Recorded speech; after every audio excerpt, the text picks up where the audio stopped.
नमस्कार, मैं हूं आपके साथ हर्षिता और आप देख रहे हैं स्टेट टुडे न्यूज। आइए करते हैं कुछ खास खबरों से शुरुआत।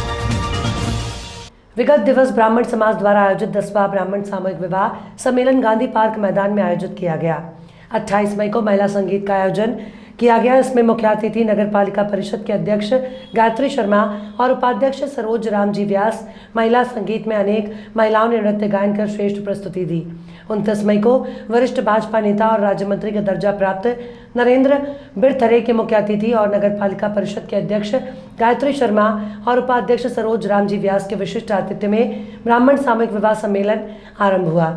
संयोजक राजेंद्र पिपलोदा, सामूहिक विवाह सम्मेलन समिति अध्यक्ष राजू दुबे खजूरी, ब्राह्मण समाज के प्रदेश अध्यक्ष, सांसद प्रतिनिधि और सामूहिक विवाह सम्मेलन समिति के संरक्षक रामजी व्यास ने सभी अतिथियों और सामूहिक विवाह सम्मेलन समिति के सभी सदस्यों का पुष्पहार पहनाकर स्वागत किया और हार्दिक आभार व्यक्त किया।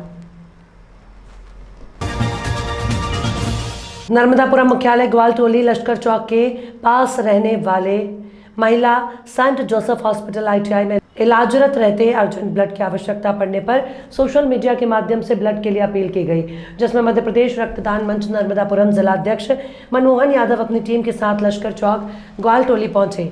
जानकारी लेने के बाद ITI सेंट जोसेफ हॉस्पिटल पहुंचकर रक्तदान करवाया।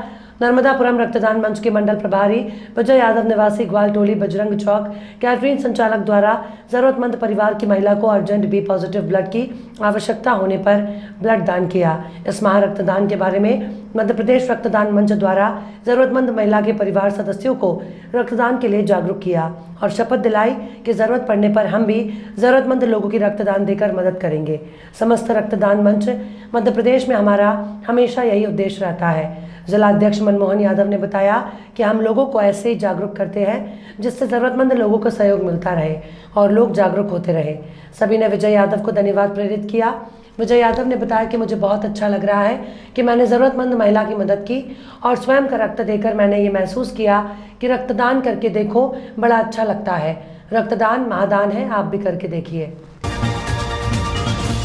आज जबलपुर के उत्तर मध्य विधानसभा के प्रज्ञा मंडपम में लाडली बहना सम्मेलन कार्यक्रम का आयोजन हुआ, जिसका संयोजक उत्तर मध्य विधानसभा से कार्यक्रम प्रभारी प्रियंका श्रीवास्तव और नीता रजक द्वारा किया गया, जिसमें हमारे प्रदेश के यशस्वी मुख्यमंत्री शिवराज सिंह चौहान द्वारा लाडली बहना योजना के तहत 1 करोड़ 25 लाख महिलाओं का रजिस्ट्रेशन हुआ। आने वाली 10 तारीख से सभी महिलाओं के अकाउंट में 1000 रुपये का लाभ मिलेगा। प्रदेश के मुख्यमंत्री हमेशा महिलाओं, बहनों और बेटियों के कल्याण के लिए कार्य करते आ रहे हैं। हम सब बहनों की तरफ से उनका आभार व्यक्त करते हैं। इस कार्यक्रम के मुख्य अतिथि पूर्व विधायक और राज्य मंत्री शरद जैन, पूर्व महापौर स्वाति सदानंद गोडबोले, प्रदेश महामंत्री अश्विनी पारंजपे, नगर अध्यक्ष प्रभात साहू, नेता प्रतिपक्ष कमलेश अग्रवाल, प्रदेश के कोषाध्यक्ष अखिलेश जैन, महिला मोर्चा नगर अध्यक्ष रूपा राव, प्रदेश कार्यकारिणी सदस्य आत्मिका और अर्चना अग्रवाल और पार्षद मधुबाला राजपूत और अन्य गणमान्य लोग उपस्थित रहे। के बारे में आज यहाँ जबलपुर के उत्तर मध्य विधानसभा में लाडली बहना सम्मेलन और यहाँ पर आज लाडली बहनों के साथ संवाद का कार्यक्रम। निश्चित रूप से लाडली बहना योजना एक नई क्रांति लेके आई और एक वातावरण बना है। जैसा कि शिवराज जी की सरकार आने के बाद बहन बेटियों माताओं के प्रति देखने का दृष्टिकोण समाज का बदला और बेटी अब बोझ नहीं होती है। जब जन्म लेती है तो उत्सव मनता है। उस बेटी के प्रति देखने का दृष्टिकोण तो बदला, लेकिन साथ में बहनों को संबल देने का काम लाडली बहना योजना के माध्यम से शिवराज जी ने किया है, जिससे अभी हमारी 1 करोड़ 25 लाख बहनों का रजिस्ट्रेशन जिसमें हुआ है।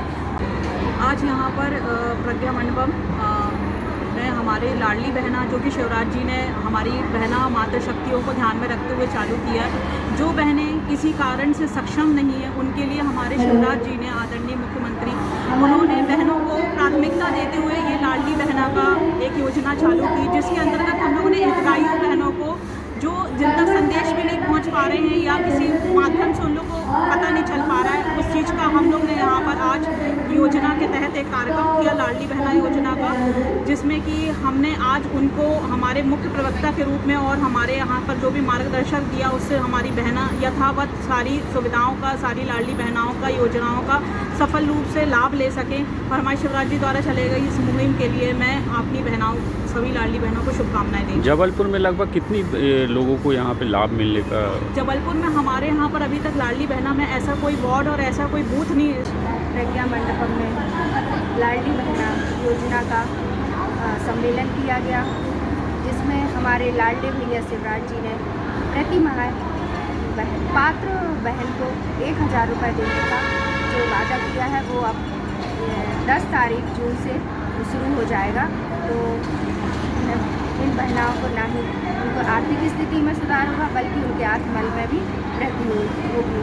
इसलिए मैं अपने लाडले भैया शिवराज जी को सभी बहनों की तरफ से बहुत बहुत धन्यवाद देना चाहती हूँ कि उन्होंने बहनाओं के लिए भी यह योजना है। आपका नाम रीता रजक, नगर मंत्री, महिला मोर्चा। पुलिस महानिदेशक भोपाल के निर्देशन में आयोजित हुआ 1 महीने का समर कैंप। इस दौरान विभिन्न गतिविधियों से बच्चों को प्रशिक्षित किया गया। उमरिया पुलिस अधीक्षक ने अच्छे अंक लाकर उत्तीर्ण होने वाले बच्चों को सम्मानित किया। पुलिस महानिदेशक भोपाल के निर्देशन में बच्चों में सकारात्मक ऊर्जा भरने और बच्चों की फिजिकल एक्टिविटी को बढ़ाने के लिए उमरिया पुलिस लाइन में 1 महीने का समर कैंप का आयोजन किया गया, जिसकी शुरुआत 1 मई से की गई। इस दौरान volleyball, handball, hockey, football, athletic, karate, Zumba dance सहित विभिन्न गतिविधियां सिखाई गई। 1 महीने चले इस समर कैंप के समापन अवसर पर विभिन्न सांस्कृतिक कार्यक्रम का आयोजन किया गया।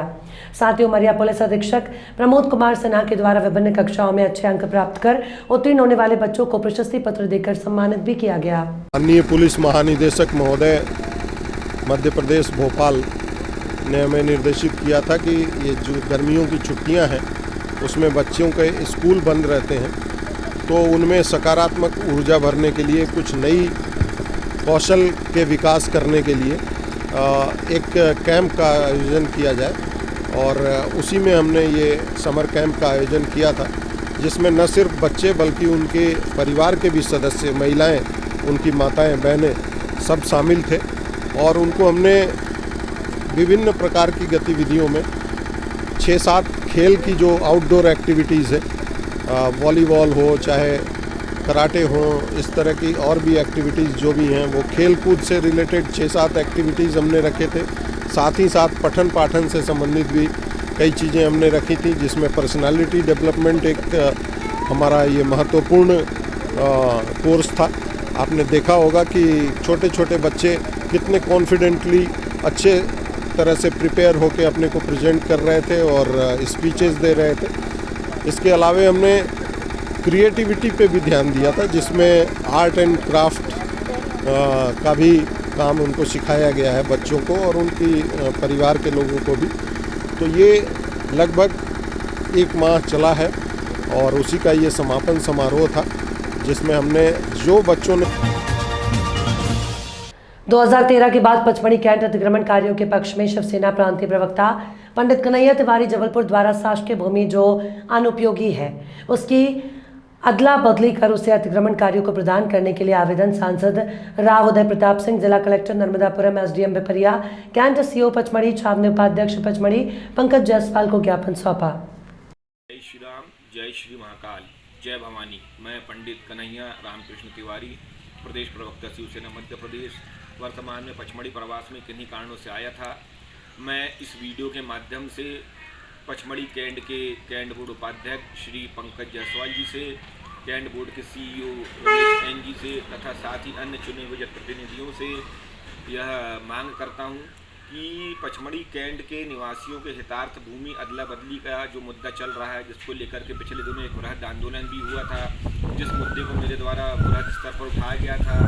क्षेत्रीय विधायक ठाकुर दास नागवंशी जी को भी पत्र दिया गया था और सांसद जी को पत्र संबंध में सौंपा गया था। उन्होंने इसके लिए हमें पत्र समर्थन पत्र दिया था, जो कि कलेक्टर महोदय को सौंपा जा चुका है, क्योंकि कलेक्टर महोदय का ऐसा कहना है कि कैंट बोर्ड के द्वारा यह प्रस्ताव पास करके उन तक भेजा जाए, तब जाकर के वे अग्रिम प्रक्रिया को अंजाम दे सकेंगे। तो मैं आप लोगों की, क्योंकि शीघ्र ही कैंट बोर्ड भंग हो जाएगा और मुझे नहीं लगता आगामी कैंट बोर्ड के चुनाव संपन्न हो पाएंगे, क्योंकि इसका नगर निकाय करने का जो विषय चल रहा है केंद्र सरकार के द्वारा, उस हेतु मैं चाहता हूँ इस बोर्ड मीटिंग को यादगार बोर्ड मीटिंग बनाएं और भूमि अदला बदली का विषय बोर्ड मीटिंग में पास करके मध्य प्रदेश के राजस्व विभाग को या मध्य प्रदेश सरकार को, केंद्र सरकार को, होशंगाबाद कलेक्टर महोदय को यह प्रस्ताव भेज करके कैंट बोर्ड की जनता को पचमढ़ी की राहत प्रदान करें और अपने को और अपने जितने भी जनप्रतिनिधि हैं उनके द्वारा दिए गए समर्थन पत्र को, क्योंकि आप लोगों के द्वारा जितने यहाँ के पार्षद पचमढ़ी के 7 पार्षदों द्वारा और विधायक ठाकुरदास रघुवंशी जी द्वारा और सांसद राव उदय प्रताप सिंह द्वारा मुझे समर्थन पत्र दिया जा चुका है, उसको साकार करें और आम जनता को राहत प्रदान करके और उन्हें विकास की ओर अग्रसर करें। धन्यवाद। शाहजहांपुर के मध्य से निकले नेशनल हाईवे नंबर 3 पर जाम लग गया। प्राप्त जानकारी के अनुसार बुधवार सुबह 10:30 बजे राजराजेश्वरी माता मंदिर के समीप बड़ी पुलिया पर डामरीकरण कार्य चलने की वजह से बस और शव यात्रा के फंसने से जाम लग गया। जाम की स्थिति करीब आधा घंटा तक बनी रही। इस दौरान यातायात पुलिस के जवान कहीं पर नजर नहीं आए और दोनों ओर वाहनों की लंबी कतार लग गई। अंतर्गत ग्राम अमजद नगर में कुआ के काम करने गए दुर्गांव निवासी संतोष पुत्र अमर सिंह उम्र लगभग 20 से 25 वर्षों निवासी दुर्गांव ग्राम अमजद नगर में पंडाजी चैन सिंह के कुआ की मरम्मत का कार्य अन्य लोगों के साथ कर रहा था। अचानक कुआ की मुंडेर धंस जाने के कारण कुएं में संतोष के पानी में डूब जाने से मृत्यु हो गई और अन्य 3 व्यक्ति घायल हो गए। पंचम सिंह और सोनू निवासी दूरगांव को प्राथमिक चिकित्सा के बाद डिस्चार्ज कर दिया गया, लेकिन संतोष का शव समाचार लिखने तक कुएं से नहीं निकल सका। पुलिस और ग्राम के लोग सहायता में लगे हुए हैं। कुएं का पानी जनरेटर की सहायता से निकाला जा रहा है। पुलिस स्टाफ की अहम भूमिका रही। सैनिक तेज सिंह 360, जयराज सिंह 288, कुबेर सिंह 184, एएसआई सुरेंद्र सिंह, वीरेंद्र परमार 247, भगवान सिंह 515, धर्मेंद्र सिंह 267 आदि का विशेष सहयोग रहा। उज्जैन में आंधी तूफान के कारण महाकाल लोक में लगी सप्तऋषि की मूर्तियां गिर गई थी, जिसके बाद से ही सोशल मीडिया पर फोटो तेजी से वायरल हो गए थे। अब लगातार भ्रष्टाचार का आरोप कांग्रेस लगा रही है। इसी क्रम में उज्जैन में आज पूर्व प्रभारी मंत्री सज्जन वर्मा कार्यकर्ताओं के साथ महाकाल लोक में घूमकर मूर्तियों का निरीक्षण करने पहुंचे। वहीं सज्जन वर्मा ने भ्रष्टाचार के आरोप लगाए। बीजेपी सरकार पर बड़ी संख्या में कांग्रेसी कार्यकर्ता मौजूद रहे। कांग्रेस शहर अध्यक्ष रवि भदौरिया, कांग्रेस उज्जैन प्रभारी शोभा ओझा भी मौजूद रही। महाकाल लोक साइलेंट तो उनकी आपने खुद ने मौका मुआयना किया, क्या निष्कर्ष निकाला? देखिए, महाकाल लोक जैसे धर्म क्षेत्र जो भारत में पूरे विश्व के लिए एक आदर्श धर्म क्षेत्र बन गया है, जहाँ प्रतिदिन 2 लाख, कम से कम 2 लाख लोग दर्शन करने आते हैं तीर्थ समझ के, उस धर्म क्षेत्र को इन्होंने भाजपा ने, शिवराज की सरकार ने कलंकित किया है, भ्रष्टाचार का अड्डा बना दिया है। ये जो मूर्तियाँ टूटी हैं, ये इसका ठेका गुजरात की कंपनी को दिया है। शिवराज ने गुजरात से भ्रष्टाचार बुला के मध्य प्रदेश में स्थापित कर दिया। नरेंद्र मोदी के सामने महिमा मंडन करवाने के लिए आधे अधूरे काम को तत्काल उन्होंने उद्घाटित करा दिया ताकि उनके नंबर बढ़ जाए। हमारे साथ 2 एक्सपर्ट आए हैं मूर्ति के, सुंदर गुर्जर और रिंकू भाई। इन्होंने भी आकलन किया कि इसमें 80% तक भ्रष्टाचार हुआ है। ये मूर्ति जो 28-30 लाख की एक मूर्ति बोल रहे हैं, मैं 3-3.5 लाख में इससे अच्छी और मजबूत मूर्ति बना कर दे सकता हूँ। तो इतना इस स्तर का भ्रष्टाचार यहाँ पे हुआ। ईश्वर से को मैं धन्यवाद देता हूँ कि जब मूर्तियाँ गिरी सप्तऋषि जी की, तब कोई कैजुअलिटी नहीं हुई किसी को। और ये भी बात सत्य है कि देखिए, सप्तऋषि कमल के फूल पे बैठे हुए थे, कमल के फूल से उतर के अब नीचे आ गए हैं। तो ये इंडिकेशन है, कमल के फूल वालों भ्रष्टाचार करोगे। सीएस में भ्रष्टाचार किया, तुम्हारी सरकार गई, और इस लोग में तुमने भ्रष्टाचार किया है, अब तुम कहीं के रहने वाले। उन्हें रिपेयर करके लगाने की तैयारी की जा रही है। देखिए कितना अन्याय है। सनातन धर्म की बात करने वाले ये लोग, सनातन धर्म में स्पष्ट उल्लेख है कि धर्म क्षेत्र में कभी भी खंडित मूर्ति स्थापित नहीं की जाती, खंडित मूर्तियों की पूजा नहीं होती। एक कलेक्टर कह रहा है कि हम तो 3 दिन में रिपेयर करके लगा देंगे। क्या तू सनातन धर्म का मानने वाला नहीं भाई कलेक्टर? क्या शिवराज चौहान ने तुझे निर्देश दिए? अरे नई मूर्तियाँ लगाइए, जनता की आस्था से खिलवाड़ मत करो। धन्यवाद दो कि कोई मरा नहीं इस मूर्ति। फिल्म अभिनेत्री सारा अली खान ने आज सुबह महाकाल की भस्म आरती में दर्शन किए। भस्म आरती के दौरान सारा अली खान नंदी हॉल में ध्यान लगाकर बैठी रहीं। भस्म आरती के बाद सारा अली खान ने महाकाल दर्शन किए। सारा अली अकेले ही मंदिर पहुंची थी और काफी समय उन्होंने मंदिर में ही बिताया। भीषण गर्मी के दौर में प्रतिवर्ष जल संकट से जूझ रहे हाउसिंग बोर्ड कॉलोनी के रहवासियों ने बुधवार को कलेक्टर कार्यालय पहुंचकर जमकर नारेबाजी की। इसके बाद हाईवे पर यातायात व्यवस्था बाधित करते हुए रहवासी नगरपालिका पहुंचे और यहां मुख्य नगरपालिका अधिकारी से शिकायत की।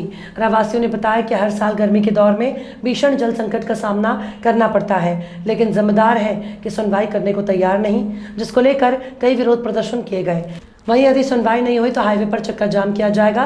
रहवासियों ने बताया कि उनके साथ भेदभाव किया गया और इसी के चलते उनके क्षेत्र में 2 इंच की पाइपलाइन डाली गई, जिसकी वजह से ना तो नलों में प्रेशर आता है और ना ही नल अधिक समय तक चलते हैं, जिसकी वजह से जो जल आपूर्ति पूरी नहीं हो पा रही है, ऐसे में लंबी दूरी तय कर पानी के लिए जद्दोजहद करनी पड़ती है। रहवासी राधेश्याम मालवीय ने बताया कि वार्ड पार्षद को समस्या से अवगत कराया है तो वो समस्या का समाधान करने के बजाय मैं कुछ नहीं कर सकता की बात कहते हैं।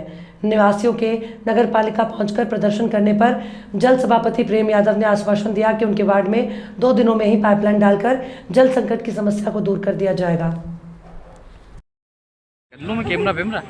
समस्या लेकर आप कलेक्टर कार्यालय आए थे? सर इसीलिए आए हम के नल होते हुए भी हमको पानी नहीं मिल रहा है, ढंग से पानी नहीं आ रहा है। एक केन भी पीने की नहीं भरा रही, एक हंडा नहीं भरा रहा है और मतलब आधा 2-2 घंटा हम मोटर चलाते हैं, बिल इतना आता है। एडवांस है, इसके नल का भी कनेक्शन का भरते हैं और बिल भी हम 2-2 3-3 हज़ार के भरते हैं।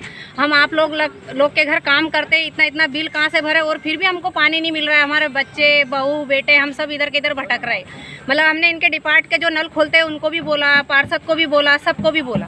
अब ज़्यादा करेंगे या तो कलेक्टर ऑफिस हम चक्का जाम करेंगे, नहीं तो रोड पे जाके हम सब जाके सो जाएंगे, लेडीज जेंट्स सब लोग। अभी आप यहाँ पे आए थे, एसडीएम साहब से मिले, क्या कुछ आश्वासन मिला आपको? हाँ मिला है ना, वो उनने बताया कि वो क्या बोले नगरपालिका सीएम साहब से जाके मिलो। यदि आपकी समस्या दूर नहीं होती है तो देखिए, समस्या इस समय पे बहुत बड़ी गंभीर बनी हुई है। इतनी धूप कड़ाका की में पानी नहीं मिल रहा है पीने को हमारे वार्ड वासियों को, हाउसिंग बोर्ड मोहल्ले वाले को, और कम से कम हमारे गड्ढे में 50 परिवार रहता है, उनको बिल्कुल पानी नहीं मिलता है। बेचारा वो कुआ बावड़ी भटकते फिरते हैं। ऐसी कई घटना हमारे पहले ही बच्चे डूब के मर गए हैं पानी के चक्कर में। और जो यहाँ की नगर पालिका है वह बिल्कुल नरक पालिका है। इस नरक पालिका में हम जी रहे हैं। यहाँ जैसे तैसे करके साल भर का 1.5 साल का 2-2 साल का एडवांस पैसे लिया जाता है हमसे नल का, और हमें आज पानी नहीं मिल रहा है। हमारे बच्चे, हमारी महिला, हमारे बुजुर्ग लोग पानी के लिए दर दर की ठोकर खा रहे हैं। मान्य हमने पहले भी आवेदन सीएम साहब को दिया था, पूर्व में भी हमने चक्का जाम करा था। तो पार्षद ने अपने घर लाइन डलवा ली, बाकी पूरा मोहल्ला ऐसा ही पड़ा है। उनके पास आज तक भी पानी नहीं मिल रहा है। 2022 में अभी आप एसडीएम साहब से मिले, क्या? अभी हमने यहाँ आकर कलेक्टर साहब के पास आए थे तो कलेक्टर साहब कहीं दौरे पे गए, मिले नहीं हैं। माननीय एसडीएम साहब आया है, उनने यहाँ सीएमओ साहब से बात करी है कि आप वहाँ नगर पालिका जाइए। मैंने बात कर ली है, आपकी समस्या हल नहीं हो तो हमें बताना। तो हम अगर जो समस्या हल नहीं होती। श्यामपुर तहसील से ग्राम कसार खेड़ी में सभी ग्रामीण द्वारा यहां पर माता दुर्गा मैया और वीर महाराज सभी देवी देवताओं की प्राण प्रतिष्ठा का आयोजन किया गया। यहां पर नवनिर्माण मंदिर में 5 दिवसीय आयोजन किया गया। रात्रि को देर रात्रि तक प्रसाद वितरण होता रहा, जिसमें आसपास के सभी ग्रामीणों ने बहुत ही बढ़ चढ़कर भाग लिया, प्रसाद ग्रहण किया। यहाँ पर बहुत ही प्राचीन मंदिर भी स्थापित है। यज्ञ समिति के अध्यक्ष कुबेर सिंह जी और समस्त ग्रामवासियों द्वारा शांतिपूर्वक यज्ञ प्राण प्रतिष्ठा का आयोजन संपूर्ण हुआ। आचार्य वृंदावन धाम से पधारे थे। समिति अध्यक्ष कुबेर सिंह ने सभी का आभार अभिनंदन किया। श्यामपुर तहसील से ग्राम कसार खेड़ी में सभी ग्रामीण द्वारा यहाँ पर माता दुर्गा मैया और वीर महाराज सभी देवी देवताओं की प्राण प्रतिष्ठा का आयोजन किया गया। यहाँ पर नवनिर्माण मंदिर में 5 दिवसीय आयोजन किया गया। रात्रि को देर रात्रि तक प्रसाद वितरण होता रहा, जिसमें आसपास के सभी ग्रामीणों ने बहुत ही बढ़ चढ़कर भाग लिया। मध्य प्रदेश के मुखिया नशा मुक्त पंचायत को 2 लाख रुपए पुरस्कार देने की बात कह रहे हैं। मध्य प्रदेश के मुख्यमंत्री शिवराज सिंह चौहान का कहना है कि उनके द्वारा की गई घोषणा को समझ पाना भी असंभव है। मध्य प्रदेश में नशा मुक्त पंचायत को शिवराज सरकार पुरस्कार देने की बात कह रही है, जबकि जगह जगह हर चौक चौराहे पर अवैध शराब सट्टे का कारोबार खुलेआम चल रहा है। मुख्यमंत्री महोदय से कहना है कि आम जनता परेशान भी हो चुकी है और आपके अधिकारी भी परेशान करने पर उतारू हो गए। धार्मिक नगरी मां नर्मदा का तीर्थ स्थल नर्मदापुरम आपके अपने विधानसभा से लगा हुआ है और आपके आशीर्वाद से मां नर्मदा के किनारे अवैध कारोबार फल फूल रहा है। चाहे कारोबार कैसा भी हो, आपकी विधानसभा बुधनी से लेकर नर्मदापुरम अवैध रेत का कारोबार, अवैध सट्टा जुआ और शराब का कारोबार खुलेआम चल रहा है। अधिकारी भी बहुत खुश हैं। संभागीय मुख्यालय होने के बावजूद अधिकारियों को किसी चीज पर ध्यान देने की आवश्यकता नहीं है। सुख सुविधाओं से युक्त अधिकारी जिंदगी के जीवन के सभी सुखों का कुरला वर्जित कर रहे हैं। यहाँ के आबकारी विभाग में कई वर्षों से पदस्थ आबकारी विभाग के आरक्षक, प्रधान आरक्षक और यहाँ के पदस्थ अधिकारी की मिलीभगत से और संबंधित थाना पुलिस विभाग, थाना प्रभारी की मिलीभगत से खुलेआम अवैध शराब का कारोबार चल रहा है। और अभी तो जेल से आए कुछ शराब माफियाओं का नया और भी ठिकाना शराब का दोबारा चालू हुआ। कुछ अपराधी तो जिला बदर ज्ञात हुए हैं। थाना कोतवाली, थाना देहात, नर्मदापुरम में अवैध कारोबारियों की भरमार है। पुलिस विभाग में फेरबदल न होने के कारण विभाग में भ्रष्टाचार चरम पर है। वर्षों से पदस्थ पुलिसकर्मी अधिकारी भ्रष्टाचार को बढ़ावा दे रहे हैं। खबरों में फिलहाल इतना ही। और भी खबरों के अपडेट्स के लिए आप देखते रहिए स्ट्रीट टुडे न्यूज़।